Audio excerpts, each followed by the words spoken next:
Weekend का सबसे भरोसेमंद कार्यक्रम ये देश है हमारा। यार रात 2 बजे ईडी राहुल जी के सपने में आई थी।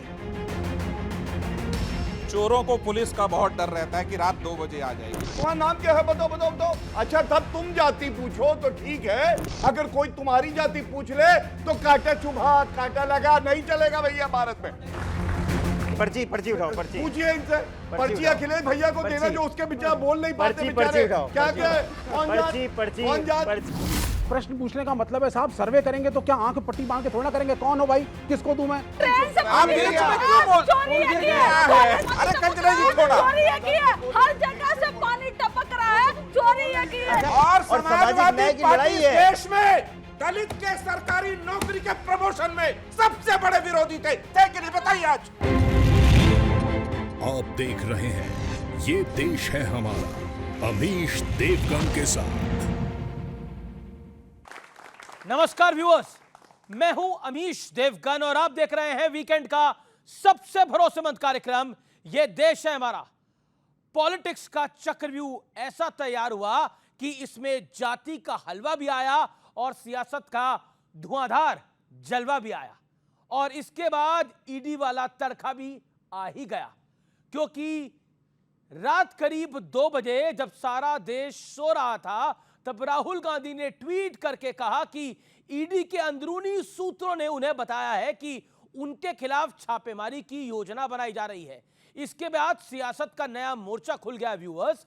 बीजेपी कह रही है कि चोर की दाढ़ी में तिनका है, इसलिए राहुल गांधी को ईडी का डर सता रहा है। लेकिन सवाल यह भी है कि क्या जाति के मुद्दे पर विपक्ष और कांग्रेस और समाजवादी पार्टी समूची घिर गई है, इसलिए सियासत का नया मोड़ देने के लिए ईडी का बहाना ढूंढा गया है।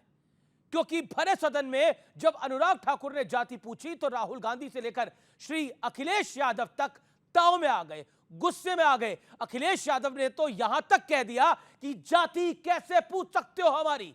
सवाल यह है कि देश भर की जाति जानने के लिए बेताब विपक्ष अपनी जाति के सवाल पर इतना आग बबूला क्यों हो बैठा है। आज इसी मुद्दे पर जनता जनार्दन के बीच, मेरे युवा मित्रों के बीच होगी देश की सबसे बड़ी पॉलिटिकल बहस। जाति का चक्रव्यूह, ईडी पर लड़ाई, आज का ये देश है हमारा, इसी विषय पर व्यूअर्स। शिव की बारात और चक्रव्यूह के बीच में है।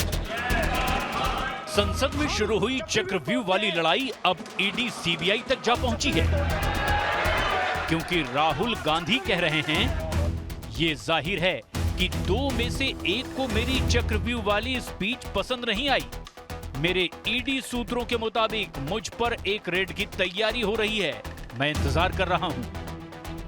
राहुल गांधी जी ने जो भी सरकार के खिलाफ आज जोर शोर से अपना आवाज बुलंद कर रहे हैं लोकतंत्र बचाने के लिए, उनके सबके खिलाफ एक साजिश रची जा रही है, और ये साजिश यहाँ नहीं विदेश की भूमि पर रची जा रही है। हमले भी हो सकते हैं हमारे सबके ऊपर, राहुल जी के ऊपर। वो पापग्रस्त हैं, इसलिए रात को जाग कर जो मन में आता है वही ट्वीट कर देते। देश का दुर्भाग्य है जो राहुल गांधी संवैधानिक पद पर एलओपी हैं, सदन के अंदर तो झूठ बोलते ही हैं, सदन के बाहर भी भ्रम फैलाने का काम किए हैं। भाजपा के डीएनए में तानाशाही।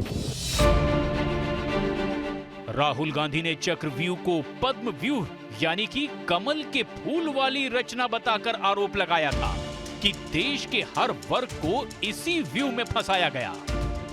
चक्रव्यूह का एक दूसरा नाम होता है पद्मव्यूह।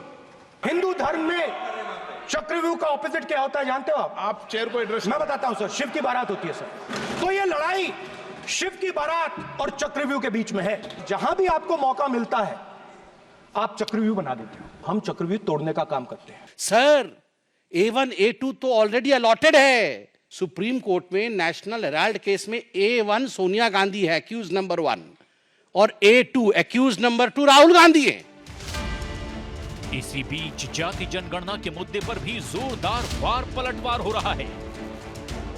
जितना मेरा आप लोग इंसल्ट करना चाहते हैं आप खुशी से करिए, आप रोज करिए, मगर एक बात मत भूलिए, जाति जनगणना को हम यहां पास करके दिखाएंगे। ओबीसी की बात, जनगणना की बात बहुत की जाती है। जिसकी जात का पता नहीं वो गणना की बात करता है।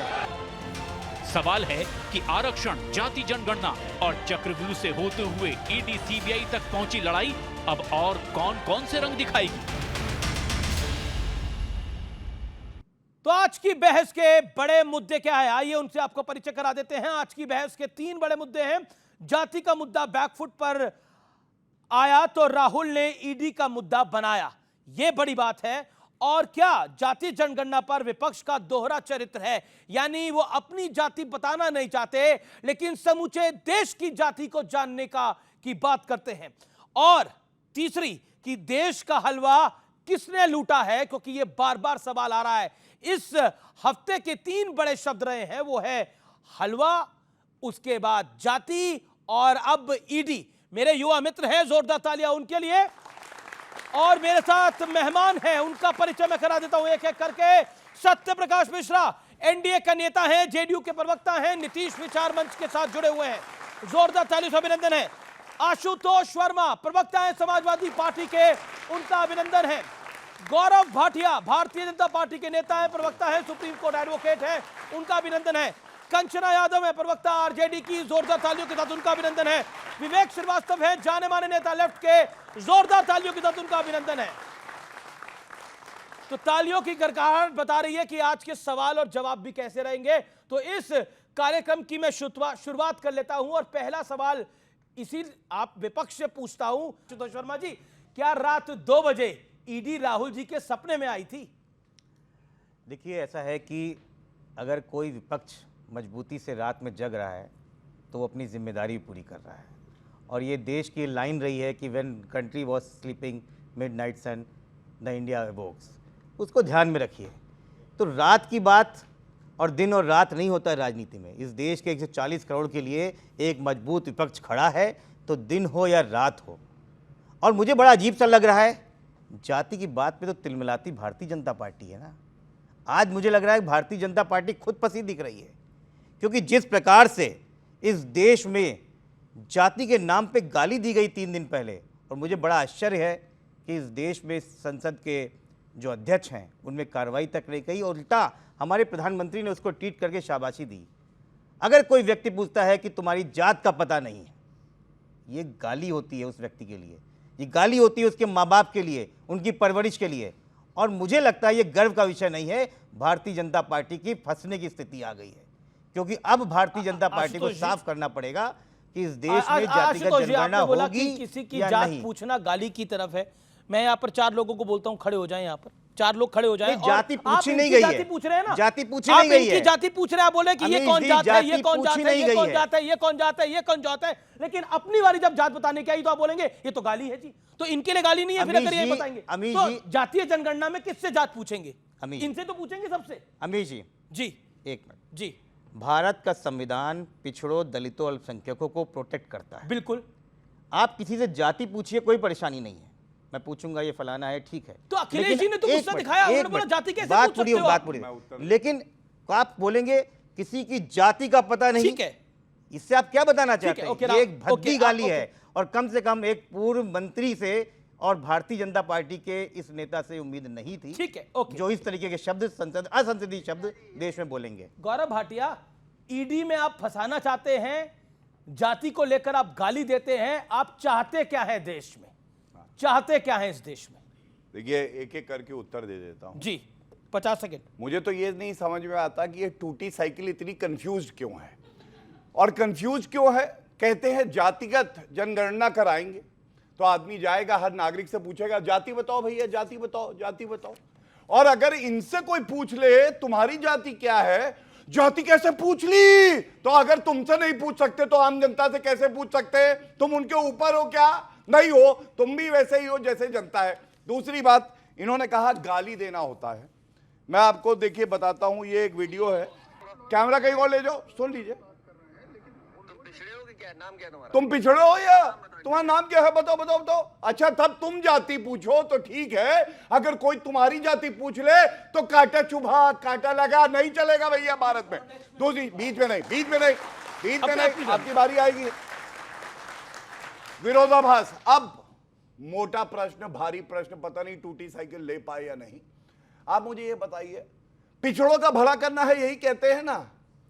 इनकी पार्टी बने 40 साल से ऊपर हो गए। ये जनता जो बैठी है ये पूछ रही है, यादव परिवार के बाहर का अध्यक्ष नहीं बनाया तुमने, तुम क्या पिछड़ों का भला करोगे? क्यों नहीं बनाया? अखिलेश यादव को हटाओ, लाओ कोई और व्यक्ति, उसको बना दो अध्यक्ष, मानेंगे तुम भला कर सकते हो। इसका मतलब इनकी नीयत में खोट है।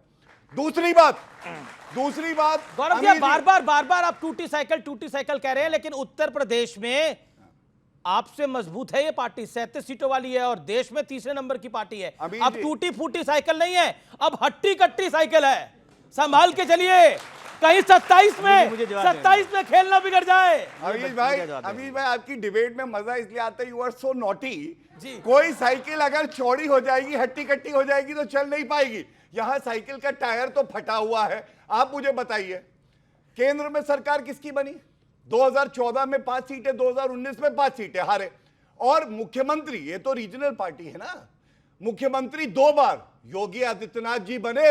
इसी साइकिल को तोड़ा था और फिर से तोड़ेंगे। गुरूर इसका क्यों? मालूम है, तुष्टीकरण की राजनीति करती है। मैं बात अंत करूंगा एक तथ्य और देके।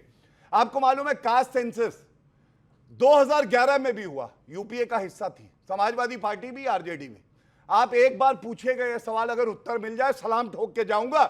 क्यों नहीं कास्ट सेंसस जो इन्होंने कराया उसको सार्वजनिक किया? क्या जनता नहीं जानना चाहती है? आपकी बात अब सत्ता से बाहर है, मोदी जी ने क्यों नहीं कराया? मोदी जी तो सब कुछ करेंगे, देश को आगे लेके जाएंगे। आपने क्या किया? आपकी बात में पॉइंट है, फैक्चुअल बात है। 2011 में कास्ट सेंसस हुआ, लेकिन आंकड़े जारी नहीं किए गए। आंकड़े क्यों नहीं जारी किए गए? और इस देश के कौन से 2 पूर्व प्रधानमंत्री रहे जिन्होंने जातिगण गणना पर क्या बयान दिया था और आरक्षण पे क्या बोला था? यह भी आपको जानकारी में है। कंचना यादव, 50 सेकंड आपके। You are also too naughty. उसी साइकिल पर बैठ कर आए हो और उसी साइकिल को टूटी साइकिल बोल रहे हो। वहीं से सफर आपने शुरू किया है।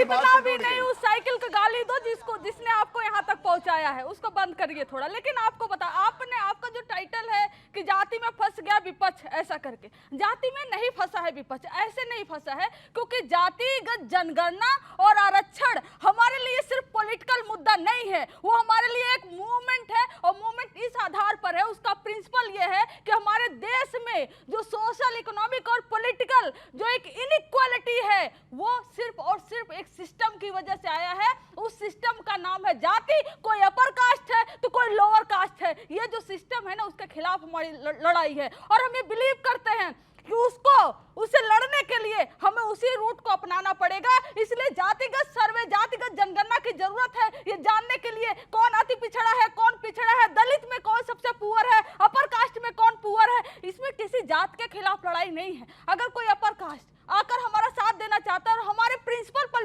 बिलीव करता है तो उसका स्वागत है। और बहुत सारे ऐसे लोग हैं जो मानते हैं कि जो जातिगत व्यवस्था की वजह से जो बीमारी समाज में आई है, उसका सलूशन इसी के माध्यम से हो सकता है। तो इसलिए हम फंसे नहीं हैं। आप लोग तो ऐसे कह रहे हैं कि जातिगत जनगणना होने के साथ ही इस देश के अंदर बहुत बड़ी बहार आ जाएगी, इस देश के अंदर की सारी समस्याएं दूर हो जाएंगी।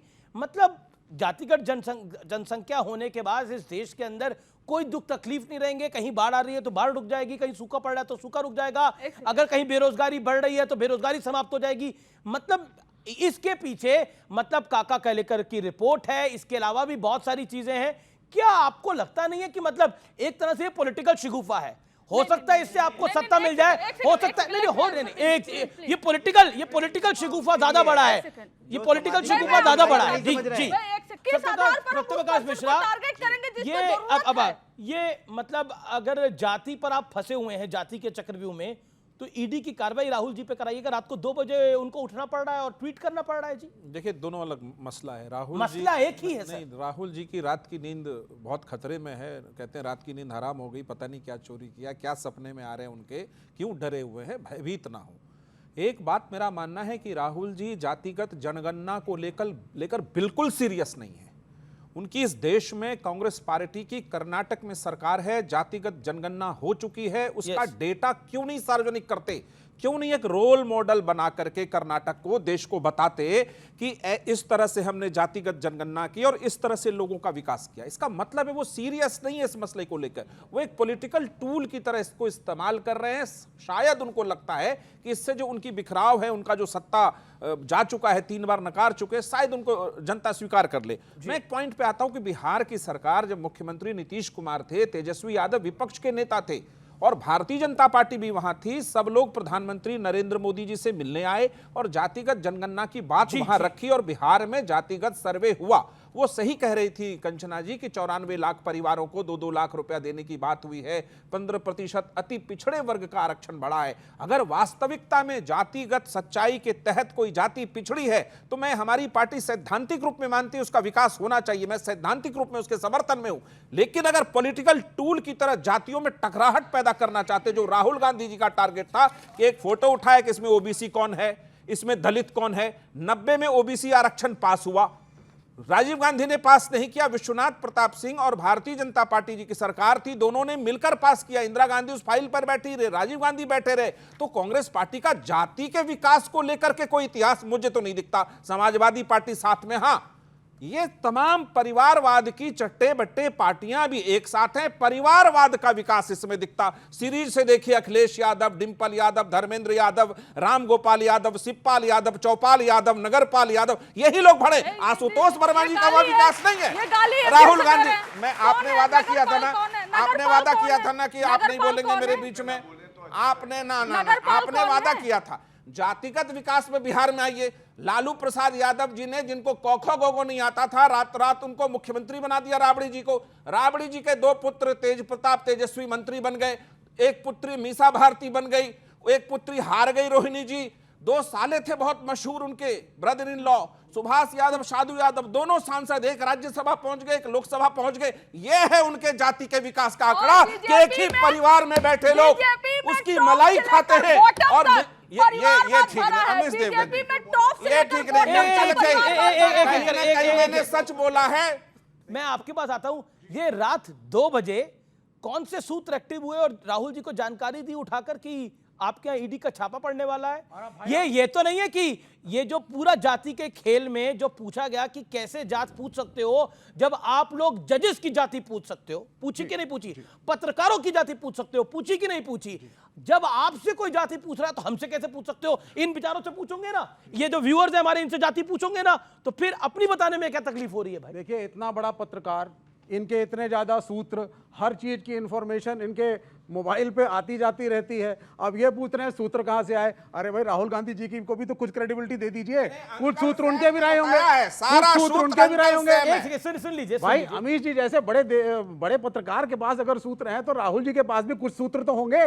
तो सूत्र बिल्कुल सही है, इंफॉर्मेशन बिल्कुल ठीक है। अब देखिए, हमने कहा था जाति क्यों पूछते हैं, जाति नहीं पूछी गई थी, यह कहा गया था सभी जातियों को इक्वल रिप्रेजेंटेशन मिले, भाई जुडिशरी में भी मिले, सिविल सर्विसेज में भी मिले, शिक्षा में भी मिले। और प्रश्न पूछने का मतलब है साहब, सर्वे करेंगे तो क्या आंख पट्टी बांध के थोड़ा ना करेंगे, कौन हो भाई, किसको दूं मैं? आप पूछेंगे कि भाई किस बिरादरी का कौन है, किसकी क्या इकोनॉमिक स्टेटस है, किसको क्या बेनिफिट दिया जाए। पहली चीज तो राहुल जी के ऊपर बहुत बड़ा संकट है, बहुत बड़ा खतरा है, उसको बचाने का जिम्मा मीडिया का भी है। तो आप भी थोड़ा सा आवाज उठाइए। संकट है, खतरा है, आपको लग रहा है भाई? देखिए, लीडर ऑफ ऑपोजिशन, अगर लीडर ऑफ ऑपोजिशन कह रहे हैं साहब कि ईडी आने वाली है, एक तो कह रहे थे खड़े होकर कि साहब कुछ संकट भी है, तो मेरी तो अपील अमीश देवगन जी जैसे बड़े पत्रकार से है कि आप लीडर ऑफ ऑपोजिशन के लिए आवाज जरूर उठाइए। आज हम तो सबके लिए आवाज उठा रहे हैं, हम तो सबके लिए आवाज उठा रहे हैं। ना हम लीडर ऑफ ऑपोजिशन के लिए आवाज उठाएंगे, ना हम प्रधानमंत्री के लिए आवाज उठाएंगे, हम देश के लिए आवाज उठाएंगे और देश के नागरिकों के लिए आवाज उठाएंगे। ये मेरा काम है जी। ओके, अब मैं गौरव भाटिया की बात आता हूं, क्योंकि लगातार कई सारी बातें हुई। गौरव भाटिया, देखिए, सूत्र उनके भी हैं और उनके सूत्रों ने जानकारी दी कि उन पे छापा पड़ने वाला है। एक बात बताइए, ये जाति में अखिलेश जी को बहुत गुस्सा आ गया और उन्होंने बोला कि मेरी जाति कैसे पूछ सकते हो तुम लोग? क्या आपको लगता है कि बीजेपी से भी गलती हुई?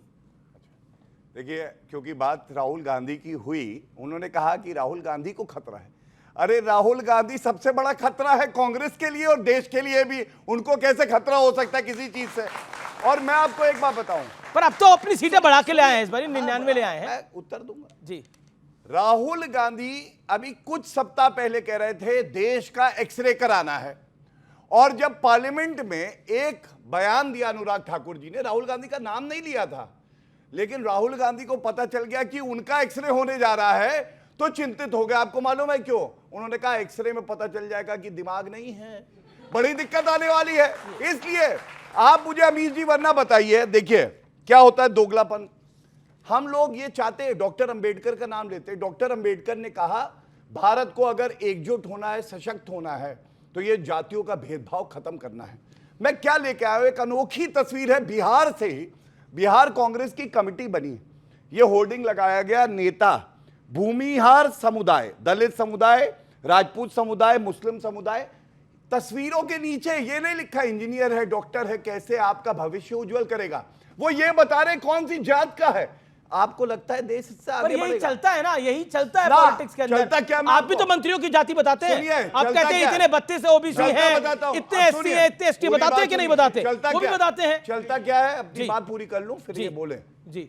चलता यह है कि नरेंद्र मोदी जी आते हैं, ओबीसी समाज से हैं, उनको गाली देते हैं कि सारे मोदी चोर हैं।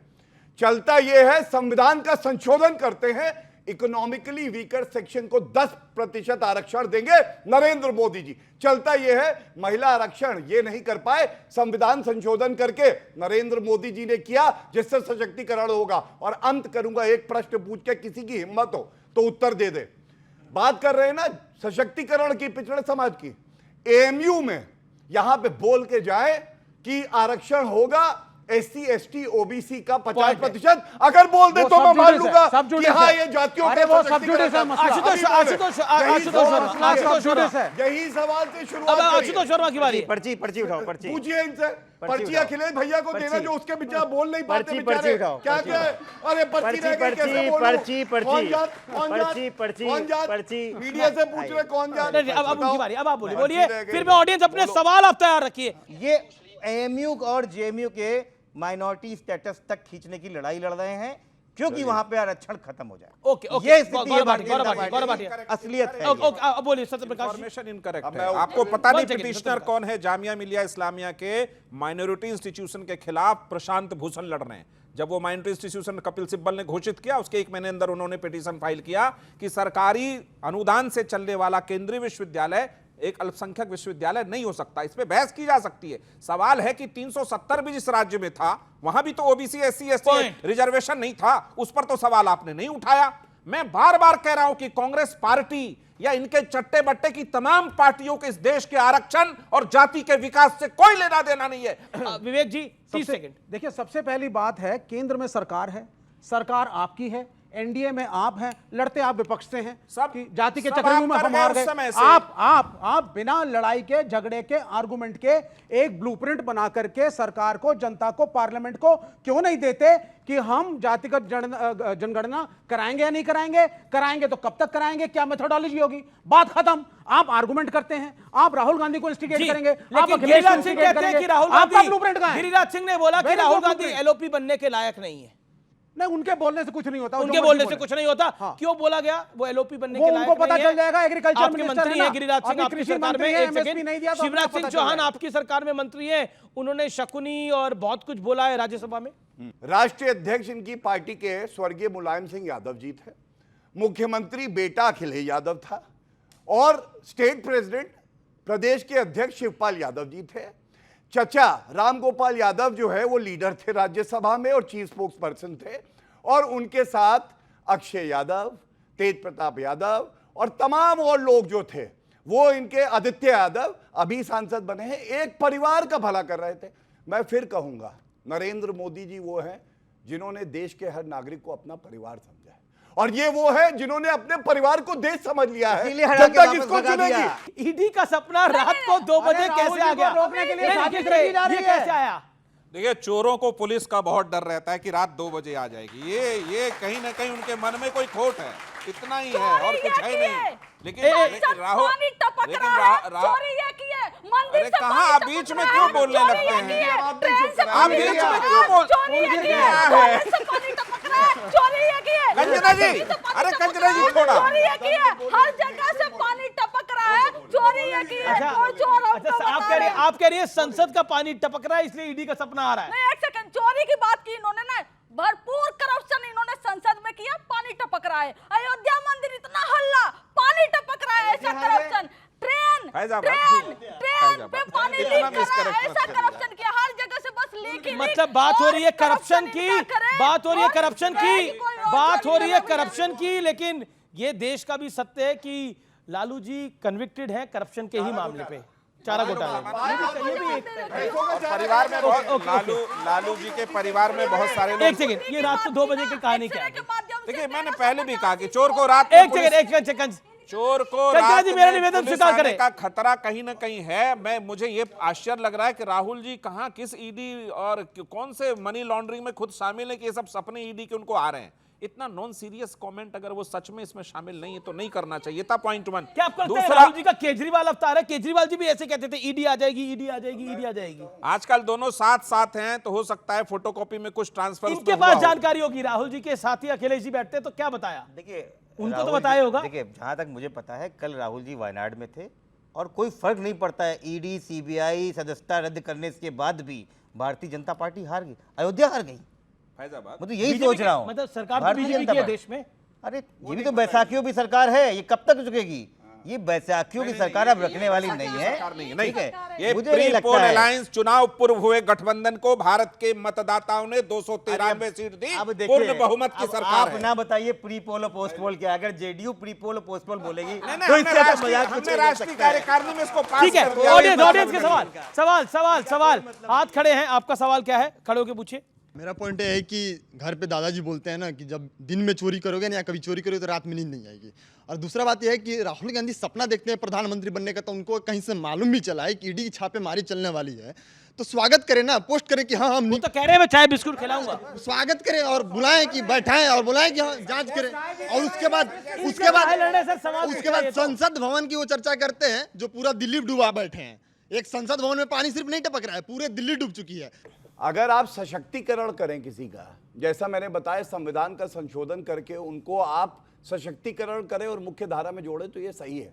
लेकिन आप अपने परिवार के ही सदस्यों को आगे बढ़ाएं और सोचें ये पिछड़े समाज का सशक्तिकरण है, तो वो बिल्कुल गलत है। और आपने देखा मैंने 2 बार वो सवाल पूछा, दोनों ने उत्तर नहीं दिया कि यादव परिवार के बाहर का अध्यक्ष तक नहीं बना पाए। तुम सशक्तिकरण प्लीज लेफ्ट वाले तो यू लेफ्ट आउट। नहीं लेफ्ट छोड़ो, चाइना उसने सवाल पूछा, जवाब आप पूछ रहे हो। प्लीज डोंट वो कास्ट रिजर्वेशन के बारे में पूछा है, बोलेंगे तो ये ठीक नहीं। मेरा निवेदन है एक-एक करके और 10-20 सेकंड में जवाब दे। आपने जवाब दे दिया। भाजपा का प्रवक्ता बोलता है तो बीच में अच्छा, आप सवाल का जवाब दीजिए। देखिए, जाति का खेल तो आप भी खेलते हैं ना। हाँ, खेलते हैं ना। जो हमने किया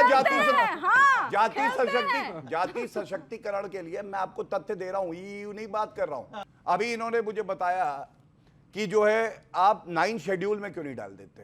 इन्होंने तो पढ़ाई करी नहीं संविधान की, ये भी चारा घोटाले में चारा खा रहे थे जानवरों का। इनको ये नहीं पता है। फिर चिल्लाने लगी, अब चिल्लाने लगी। एक नंबर के लफंगा जैसी बात कर रहे हैं। अभी ये अभी जी आप तय कर लीजिए, अभी मैं कुछ बोलूंगा तो बहन को बुरा लग जाएगा। मत करिए। अच्छा चलिए, एक नंबर का लफंगा जैसी बात कर रहे हैं। चुप कराइए। बिल्कुल ये व्यक्तिगत टिप्पणी कहलाती है। महिला होके भी इनको हक नहीं इस तरह की टिप्पणी करे। मैं आपको चुप रहिए। अच्छा मैं शांत हो जाइए। अरे चुप रहिए। एक-एक अब आप बीच में आ रहे तो आपकी मर्जी। एक-एक करके मैं तो दोनों को ही निवेदन कर रहा हूँ। मुझे क्या निवेदन? मैं उनको भी निवेदन कर रहा हूँ। एक-एक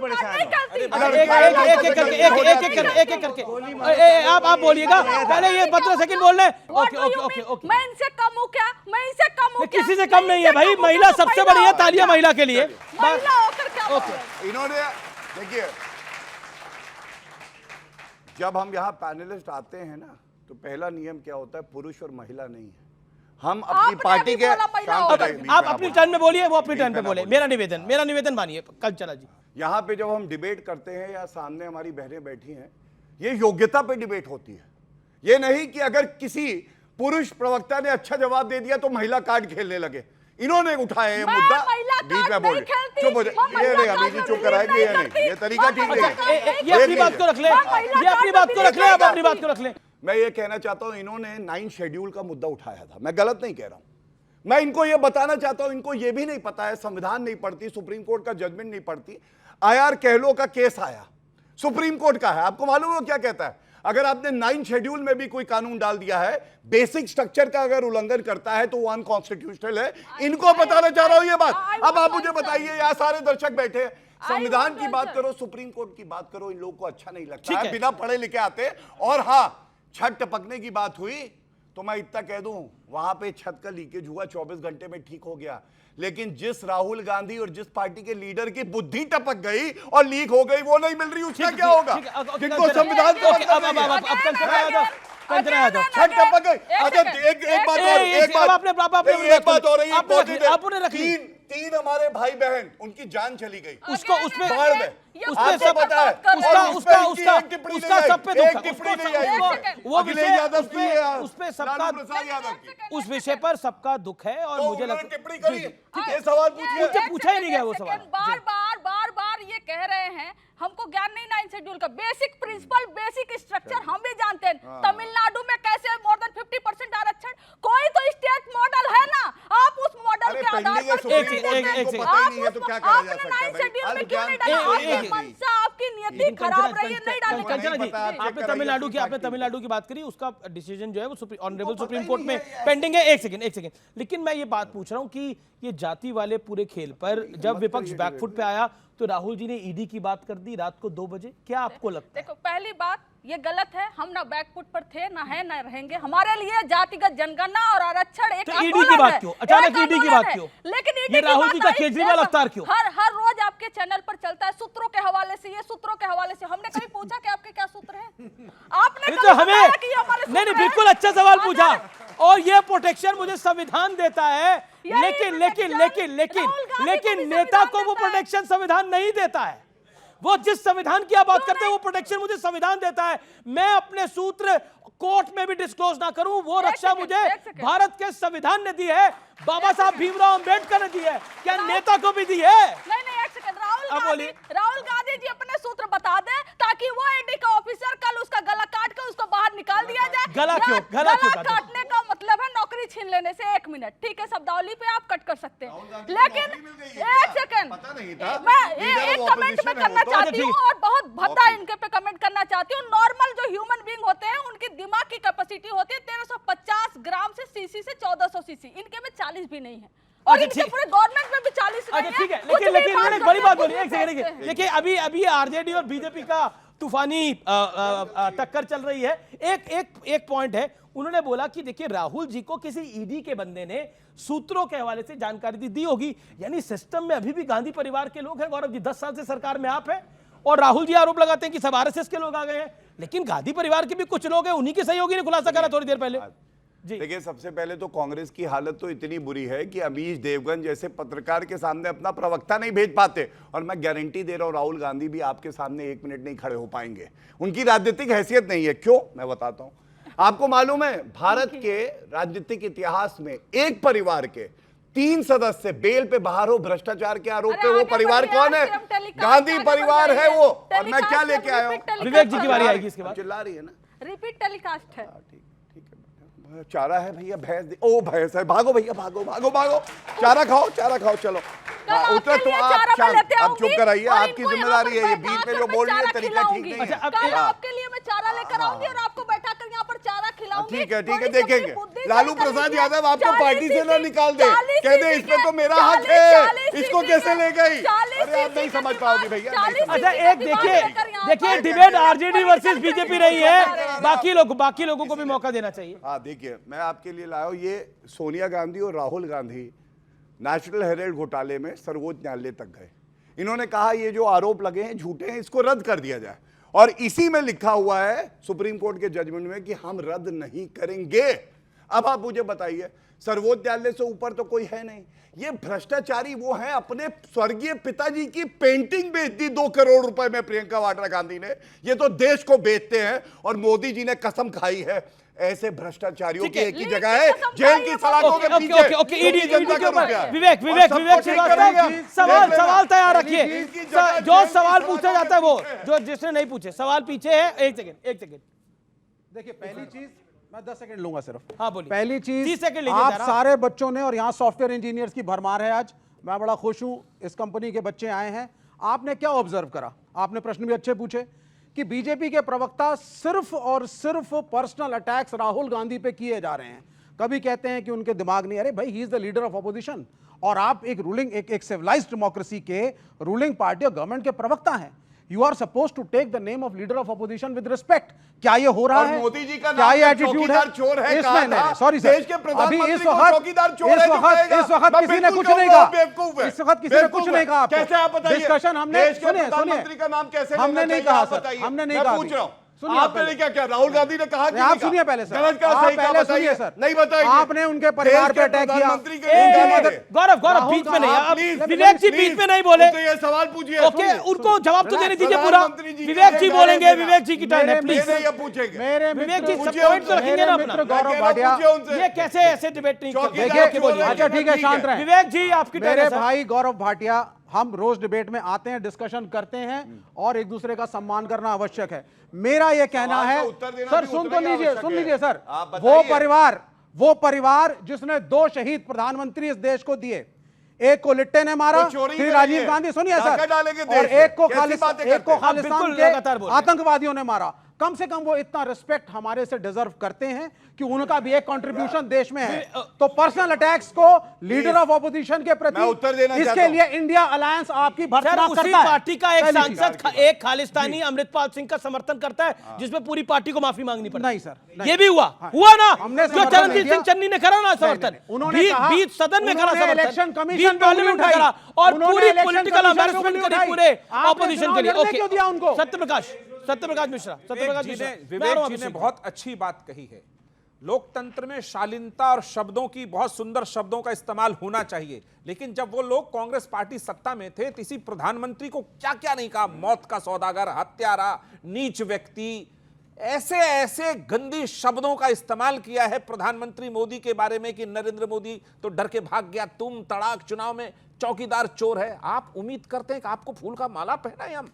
ये नहीं हो सकता, ये दोनों तरफ से होगा। अभी फिर सरकार बनी है, नरेंद्र मोदी जी ने संसद शुरू होने से पहले पूरे विपक्ष को कहा, आओ राष्ट्र निर्माण में साथ लगते हैं, हमारे तुम्हारे में सहमतियां होंगी, लेकिन राष्ट्र को निर्माण साथ करते हैं। लेकिन उस सवाल है, हाथ खड़ा करें। ओके, वही हमला है। क्या पॉइंट है आपका? सवाल क्या? जब इस देश के अंदर हमें बढ़ना है सबको लेके, तो यहाँ पे जाति आती क्यों है? जाति आने का मतलब ये है कि हम, आप कह रहे जाति आती क्यों? मैं कहता हूँ जाति जाति ही नहीं है सर। बिल्कुल आती नहीं, क्यों आ रही है? क्योंकि जब हमें बढ़ना है बिजनेस, आपको पांचों को सुन के समझ में आ रहा जाति क्यों आती है? समझ गया मैं। जी बिल्कुल, जिस देश को बढ़ाने वाले सिर्फ बिजनेसमैन है और जॉब करने वाले हैं, उनसे कभी नहीं पूछा जाता कौन जाति का है, किस जाति के हो। उनसे काम की वर्कबिलिटी देखी जाती है, कौन कितना काम कर सकता है, बट जाति से बहुत अच्छा पॉइंट है, ताली बजाइए, ये पॉइंट बहुत अच्छा है। और सवाल किसी का है? जी जी जी जी जी जी जी क्या सवाल है? बोलिए। अच्छा सर, आपने कहा रिस्पेक्ट की जैसे बात चल रही है कि रिस्पेक्ट, जैसे नाम में आपने कहा कि हर पार्टी को रिस्पेक्ट मिलना ज़रूरी है। फिर अभी इतने टाइम से हम ये क्यों सुनते थे कि चाय वाला प्रधानमंत्री है, चाय वाला प्रधानमंत्री, तब रिस्पेक्ट कहाँ पे गया? ये एक पॉइंट है। चाय वाला होने पे कटाक्ष नहीं किया, किसी ने नहीं किया। विवेक जी इतना बिल्कुल सफेद भी मत बोलिए। लाल बहादुर शास्त्री देश के प्रधानमंत्री कांग्रेस पार्टी के थे, गरीब घर के थे, और गंगा के अंदर वो अपना एक हाथ से किताबों को पकड़ के नहा के अक्रॉस द रिवर पढ़ने जाते थे। ये भी कांग्रेस का एक प्रधानमंत्री रहा है। और सवाल तो ये कहना गलत है।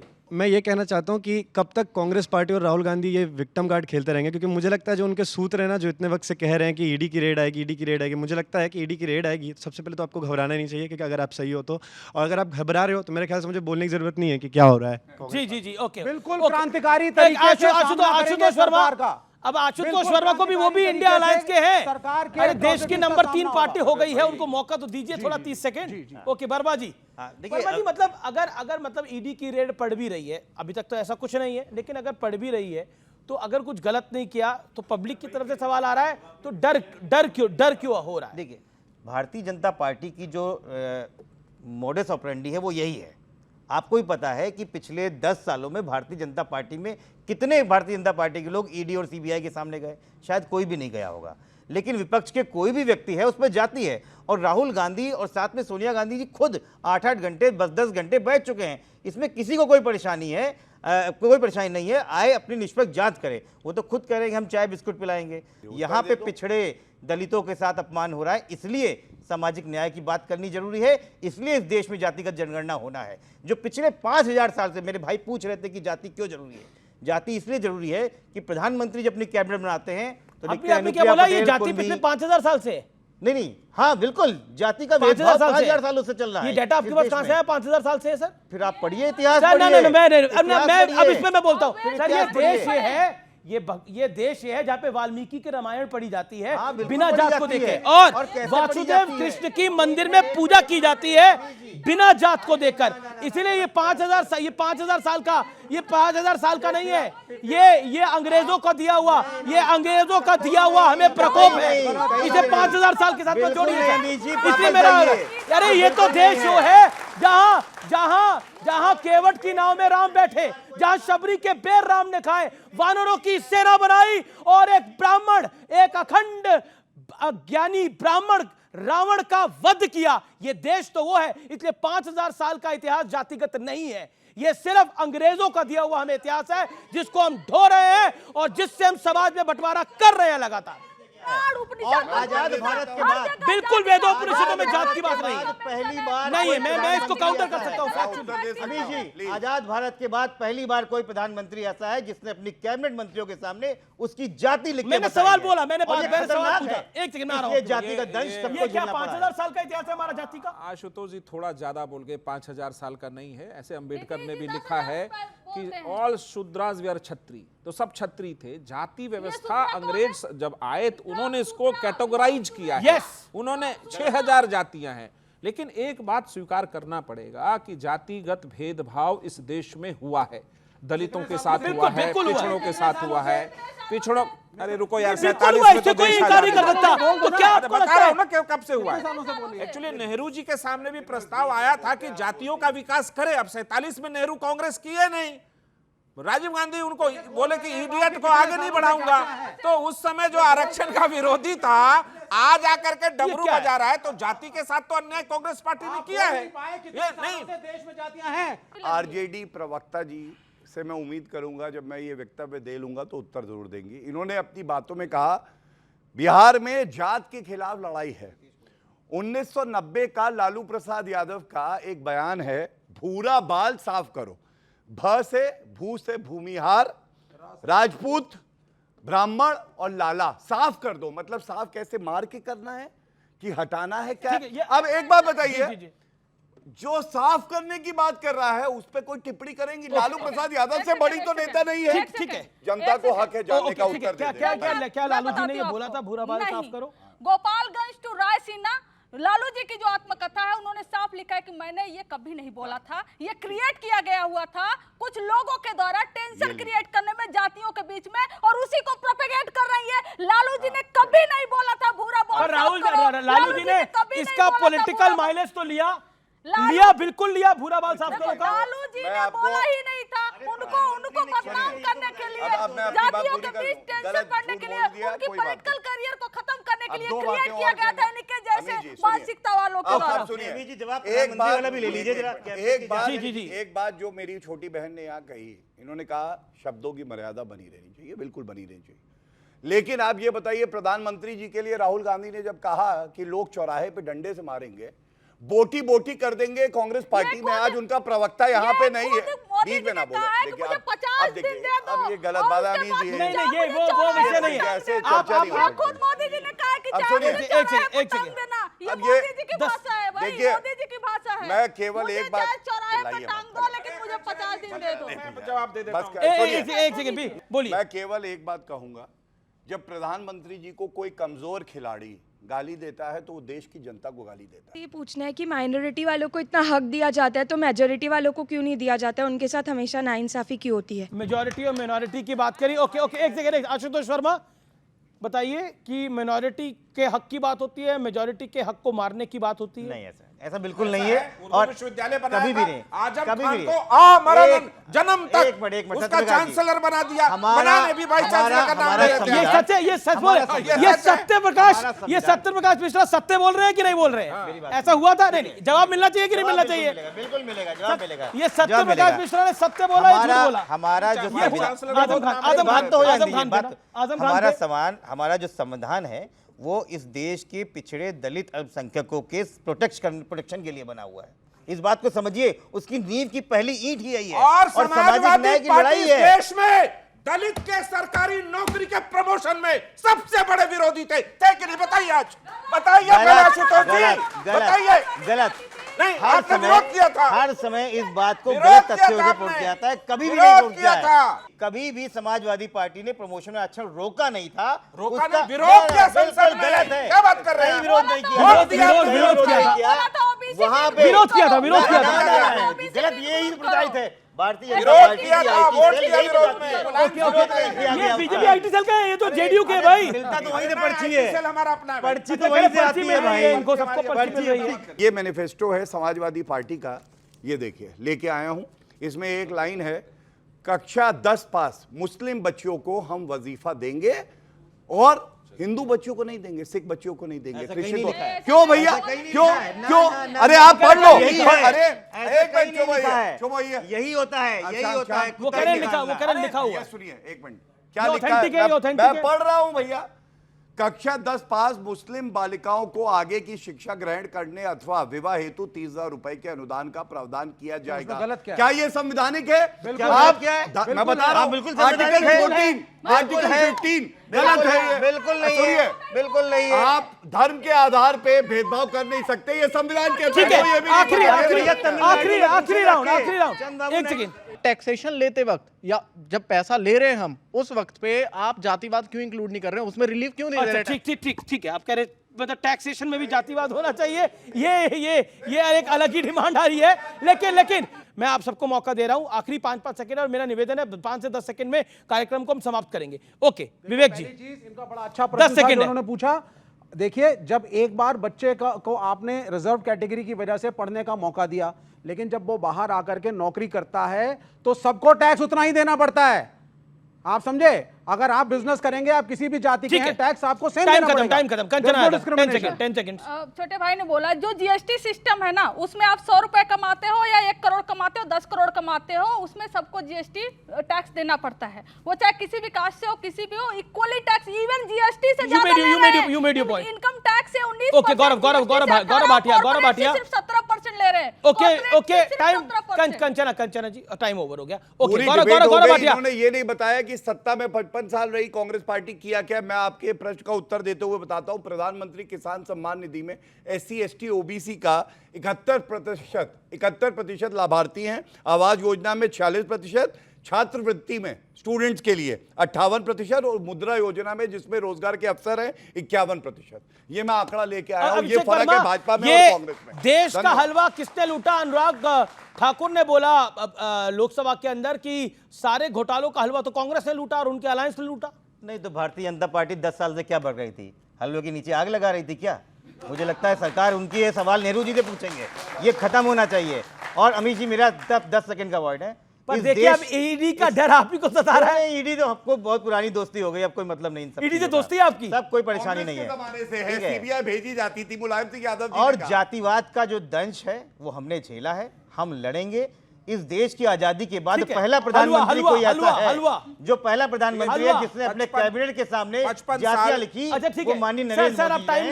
55 साल देश में मलाई खाने वाले, हलवा खा करके हजम करने वाले या सवाल पूछे हैं, जवाब देंगे। बिहार में आप जो कह रहे हैं ना कि उनके विकास उद्यमी योजना है, अनुदान देते हैं। आप सबका बहुत बहुत शुक्रिया। मेरा निवेदन यह है कि हलवा कोई खाए लेकिन देश का हलवा ना बनाए कृपया करके। तो फिलहाल ये देश है हमारा के आज के एडिशन में इतना ही। आप तमाम लोगों का बहुत बहुत शुक्रिया इस कार्यक्रम में आने के लिए। मेरे मेहमानों का बहुत बहुत शुक्रिया। ये देश है हमारा में फिलहाल इतना ही। आप देखते रहिए News 18। नमस्कार, गुड नाइट, वंदे मातरम।